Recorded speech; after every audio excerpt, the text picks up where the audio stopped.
So, how do we really look at the end of Endgame?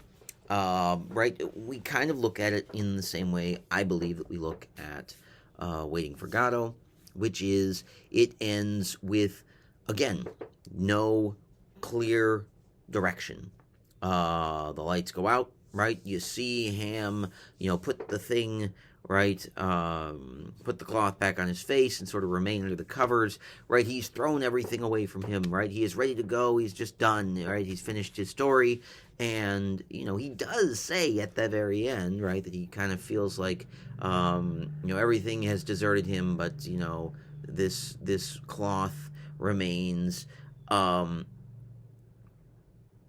think that there is, a lot of interpretation that can be done here, right? First of all, does he die?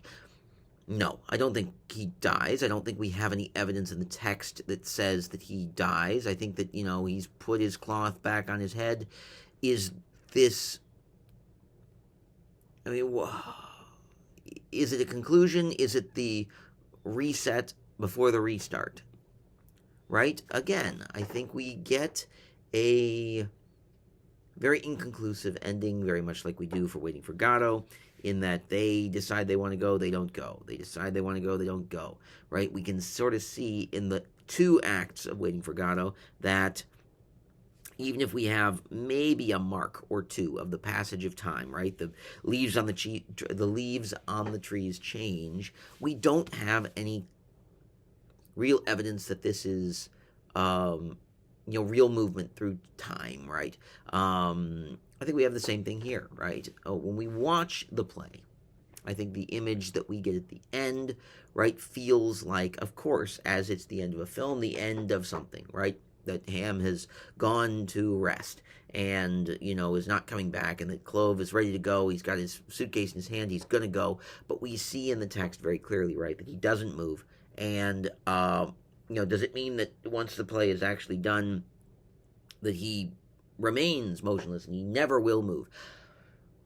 Again, I think we interpret this the way that we interpret this individually. Myself personally, right, looking at this play, I don't tend to go past the end of the text. And I know that it may feel like cheating, right? You may be like, well, you have to make a decision. You have to decide what happens, right? You gotta have a feeling about this. My feeling about it is that, again, we don't know what happens after the end of the text. Beckett didn't write it. I can't really project what's going to happen. I can tell you what happened during the play, and I can tell you that at the end of the play, nobody is moving. And that, for Beckett, that was an important indication to put in, right? That does this cycle back around? Well, it does every time you read the play, right? If we look at these people as sort of sealed in their own hermetic universe, right? They're sealed in this book, and because it's not a biography, because it's not a true story, because it's not a snippet of life that is then going to be continued in another play that we know about, the people are stuck here, right? They're not going past the end of this book. They're not, they're stuck here in the same way, in a way that, the people are stuck in no exit, right? There is no way out.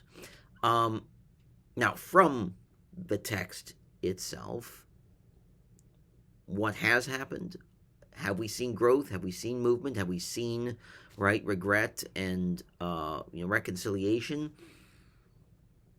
I think we see performative language, right? That maybe what we are looking at in this play is more characters who are trying to figure out, is there a word combination to sort of end all of this? Is there a combination of words or gestures or motions that'll get them through all of this, right? And I think you do see a genuine exhaustion with life, right? You do see a genuine Sisyphean exhaustion, right, for Ham and for Clove, that they are tired. They're exhausted in doing this, right?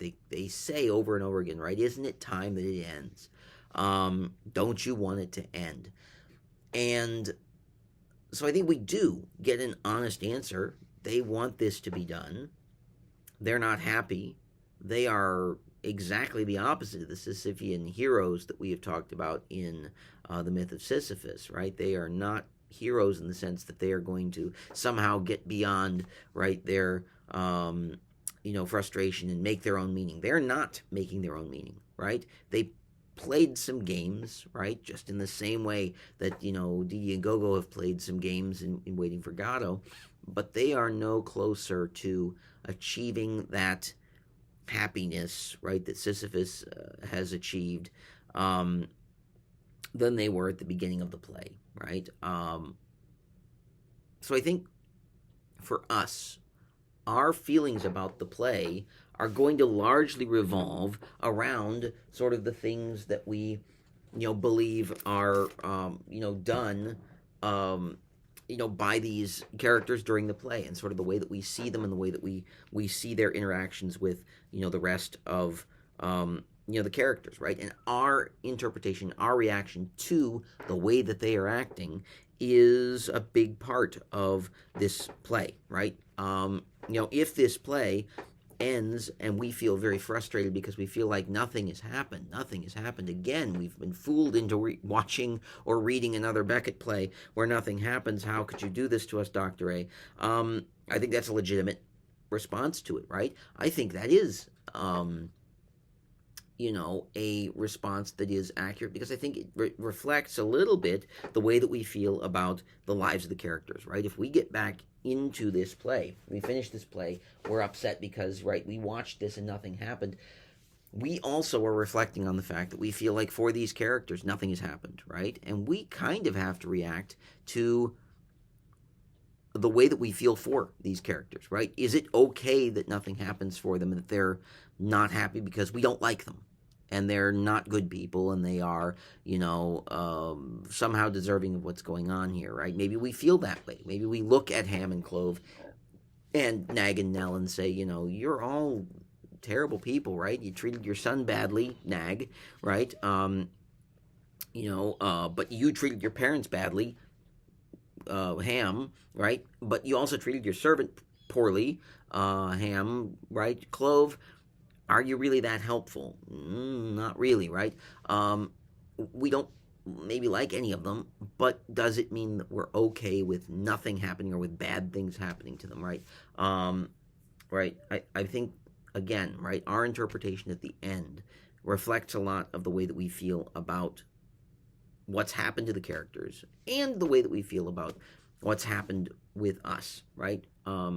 If we feel as if we are somewhat familiar with some of the circumstances here because, right, we have we feel like we're going through the motions every day in a college class or going through the motions in our own lives, right? And it doesn't feel like things are advancing for us.